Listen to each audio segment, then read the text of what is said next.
ইরানি গণমাধ্যমে সম্প্রতি ছড়িয়েছে ইসরায়েলের প্রধানমন্ত্রী বেঞ্জামিন নেতানিয়াহু নিহত বা আহত হওয়ার গুঞ্জন। তবে এখন পর্যন্ত এই বিষয়ে কোনো সরকারি নিশ্চিতকরণ পাওয়া যায়নি। বিশেষত নেতানিয়াহুর সর্বশেষ ভিডিও প্রকাশের পর প্রায় 3 দিন এবং তার সর্বশেষ ছবি প্রকাশের পর 4 দিন পেরিয়ে যাওয়ায় এই জল্পনা তীব্র হয়েছে।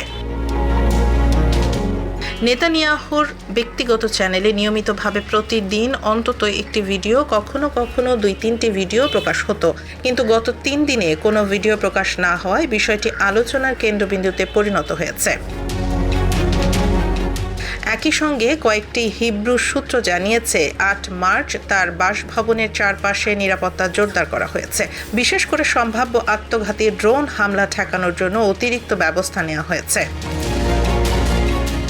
এছাড়া যুক্তরাষ্ট্রের প্রেসিডেন্ট ডোনাল্ড ট্রাম্পের জামাতা জ্যারেড কুশনার এবং ট্রাম্পের বিশেষ প্রতিনিধি স্টিভ উইটকফ এর ইসরায়েল সফর বাতিল হওয়াও এই জল্পনার সঙ্গে সম্পর্কিত হতে পারে।